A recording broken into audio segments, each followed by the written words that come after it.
અને આઈસ્ક્રીમનું નામ પડે ને તો રાજકોટમાં એક જૂનું જાણીતું નામ છે રાજદીપ આઈસ્ક્રીમ. આઈસ્ક્રીમ તો ઘણી બધી જગ્યાએ મળે છે ને ઘણી ફ્લેવરના ઘણા લોકોએ ખાધા હશે, પણ આ જગ્યાએ એક ડિફરન્ટ આઈસ્ક્રીમ મળે છે જેનું નામ છે મલાઈ મિશ્રી. હવે શરૂઆત 1991થી મેઇન બ્રાન્ચ આપણી લાખાઈ રોડ ઉપર. ઓકે, મારા ફાધરે ચાલુ કરી હતી. ઓકે. અહીંયા કોઈ આવે તો સૌથી પહેલાં એને શું ટ્રાય કરવી જોઈએ? મારી સ્પેશિયાલિટી મલાઈ મિશ્રી આઈસ્ક્રીમ છે. રાઈટ. રજિસ્ટર આઇટમ છે આખી. જી. અને રાધી સ્પેશિયલ મારો ગોલો. ઓકે.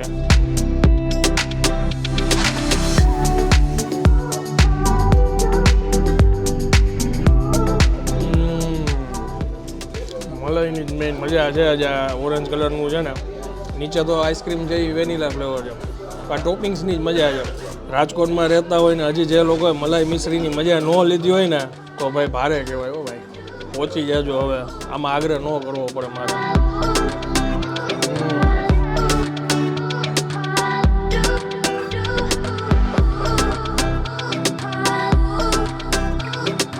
તો ફરી એકવાર તમારા માટે એક નવો વિડીયો લઈને આવી ગયો છું ને હું છું અત્યારે રંગીલા રાજકોટમાં.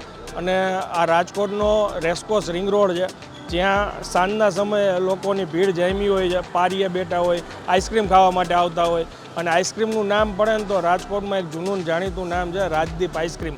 આઈસ્ક્રીમ તો ઘણી બધી જગ્યાએ મળે છે ને ઘણી ફ્લેવરના ઘણા લોકોએ ખાધા હશે, પણ આ જગ્યાએ એક ડિફરન્ટ આઈસ્ક્રીમ મળે છે જેનું નામ છે મલાઈ મિશ્રી. આ નામ સાંભળીને જ ઘણા બધા અલગ અલગ વિચાર આવતા છે, પણ એકચ્યુઅલમાં આઈસ્ક્રીમ છે જેની એક યુનિક ફ્લેવર છે, ટેસ્ટ ખરેખર બહુ સરસ છે. હવે જાજી વાર નહીં કરીએ, આપણે અંદર જઈએ, કઈ રીતે મલાઈ મિશ્રી બને છે અને કઈ રીતે એમનો ગોલો બને છે આગળ તમને જઈને બતાવીએ. એક્ઝેક્ટ લોકેશન કહું, રાજકોટનો રેસકોર્સ રિંગ રોડ છે અને સામે જ ગાર્ડન છે, ગાર્ડનની સામે જ આ જગ્યા આવેલી છે. ચાલો શરૂ કરીએ. કેમ છો સાહેબ? મજામાં? મજામાં ભાઈ. સાહેબ આપણે અહીંયા એક્ઝેક્ટ કેટલા વર્ષથી આ જગ્યાએ? હવે શરૂઆત 1991થી મેઇન બ્રાન્ચ આપણી લાખાઈ રોડ ઉપર. ઓકે. મારા ફાધરે ચાલુ કરી હતી. ઓકે. આજે ત્રીજી પેઢી સંભાળે? ત્રીજી પેઢી સંભાળે. મારા ભાઈના બે સન. ઓકે. તમે જે લાખાજી રાજની વાત કરી તો ત્યાં તો કોલ્ડ ડ્રિંક્સની બધું જ મળે છે? બધું કોલ્ડ ડ્રિંક્સ, શેક, આઈસ્ક્રીમ, જ્યુસ. ઓકે. અને અત્યારે આ જે જગ્યા આવ્યા છે એક્ઝેક્ટ લોકેશન શું કહેવાય? આ location racecourse ring road. Okay. અને ક્રિશ્ચન બિલ્ડિંગ કોર્નર ઉપર. ઓકે. અને આ જગ્યાએ કેટલા વર્ષ થયા? આ જગ્યાએ 2004થી 2004થી આવ્યો. બરાબર. અહીંયા કોઈ આવે તો સૌથી પહેલાં એને શું ટ્રાય કરવી જોઈએ? મારી સ્પેશિયાલિટી મલાઈ મિશ્રી આઈસ્ક્રીમ છે. રાઈટ. રજિસ્ટર આઇટમ છે આખી. જી. અને રાધી સ્પેશિયલ મારો ગોલો. ઓકે. મલાઈ મિશ્રી એટલે મિશ્રી નામ છે તો દહીંનું કાંઈ ફ્લેવર હોય કે? દહીંનું નથી, કદીક નામ જ એનો ટેસ્ટ જ એવો રાખ્યો છે ને કે કાનુડાને ભાવે ને. હા. મિશ્રી. હા. તમે ટેસ્ટ કરાવું. હા. પણ એ ટાઈપનું જ આખું સજેસ્ટ છે કે વેનીલા આઈસ્ક્રીમ ઉપર આઈસ્ક્રીમ જ છે? આઈસ્ક્રીમ જ છે મેઇન. ઓકે.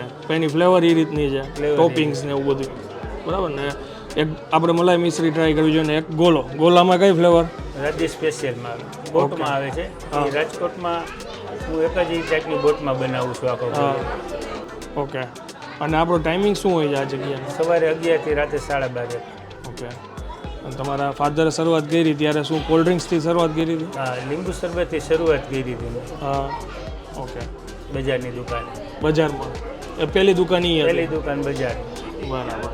આમ તો જોઈએ ને તો જે કાંઈ બી અહીંયા લોકો અત્યારે આવે છે, ફેમિલીમાં આવે છે, ઓલ્ડ કસ્ટમર્સ બધા એમના જૂના બાંધેલા છે અને સીધા અંદર આવીને જ બેસે છે.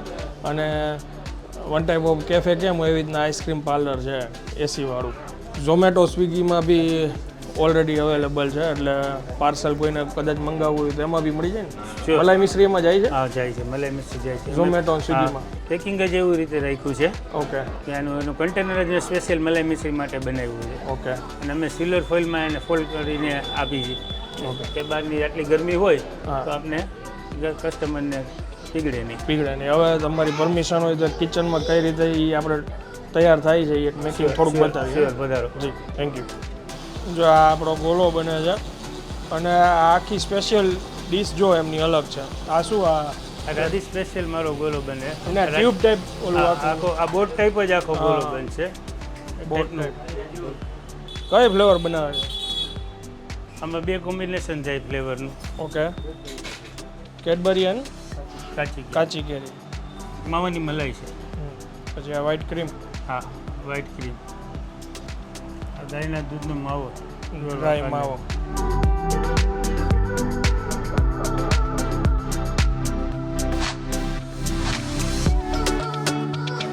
ચાલો આ બને છે મલાઈ મિશ્રી. આ સૌથી પહેલાં આઈસ્ક્રીમ આવી ગઈ.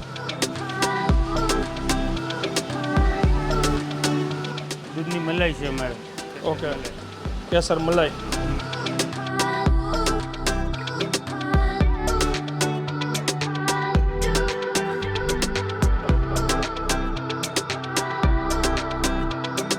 ગોલો આપણો તૈયાર છે અને મલાઈ મિશ્રી આવી ગઈ છે. પ્રાઇસની વાત કરું ને તો મલાઈ મિશ્રીની કિંમત 80 રૂપિયા છે અને આ ગોલાની કિંમત છે 240 રૂપિયા. ક્વોન્ટિટી તમે જોવો ને ગોલાની તો 2 જણા આરામથી ખાઈ લે. અને આ વસ્તુ તો તમે રાજકોટમાં કોઈ બી જગ્યાએ ગોતવા જાવ ને તોય નહીં મળે. આના માટે તમારે અહીંયા જ આવવું પડે. અને હું તો એમ કહીશ ગુજરાતમાં બી કદાચ જ ક્યાંક મળે તો મળે આ વસ્તુ. સૌથી પહેલાં આપણે ગોલાથી ટ્રાય કરીએ. ખાટો મીઠો છે.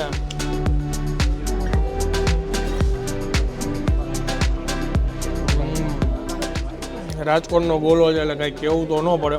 એક વસ્તુ મને ગમી, હાફ પાર્ટમાં ખાટી ફ્લેવર છે અને હાફ પાર્ટમાં મીઠી. એટલે 2 જણા ખાતા હોય તેને ખ્યાલ હોય કે આપણે કઈ ફ્લેવર ખાવી, અથવા તો આવી રીતના વચ્ચેથી લ્યો તો 2 એક સાથે ફ્લેવર મળે.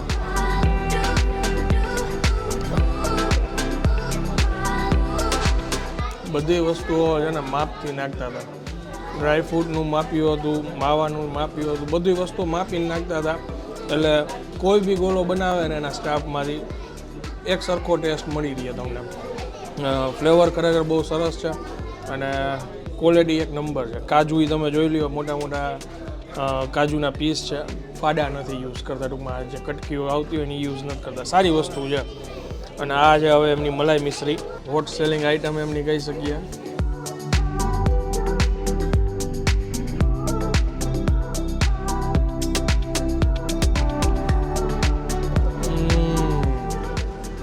મલાઈની મેઇન મજા છે આજે આ ઓરેન્જ કલરનું છે ને, નીચે તો આઈસ્ક્રીમ છે એ વેનીલા ફ્લેવર છે. આ ટોપિંગ્સની જ મજા છે. સ્લાઇડ એવી પિસ્તાની ઓલી જે કતરી નાખી છે એ ફ્લેવર જોરદાર આવે છે. આવી તો ખરેખર ઓલી કુનાફા, તમે કુનાફા કરતા હોય ને, પિસ્તાની ફ્લેવર એમાં નહીં આવતું હોય ને, એવી આટલાકમાં આ પિસ્તામાં તમને સ્ટ્રોંગ પિસ્તાની ફ્લેવર આવી જશે. ખરેખર જોરદાર. અને રાજકોટમાં રહેતા હોય ને હજી જે લોકોએ મલાઈ મિશ્રીની મજા ન લીધી હોય ને તો ભાઈ ભારે કહેવાય. હો ભાઈ, પહોંચી જજો. હવે આમાં આગ્રહ ન કરવો પડે મારે. અહીંયા તમે ગમે ત્યારે આવો ને સાંજના સમયે આટલી જ ભીડ લાગેલી હોય. એટલે કોઈ ટાઈપની આમને માર્કેટિંગની જરૂર નથી. આ જગ્યા ઓલરેડી એટલી જૂની અને ફેમસ છે. વિડીયો વધુમાં વધુ શેર કરજો અને કમેન્ટ કરીને જરૂરથી જણાવજો કે આ જગ્યાએ કોણ કોણ આવેલા છો. મળીએ નેક્સ્ટ વિડીયોમાં. ત્યાં સુધી જય હિન્દ, જય ભારત.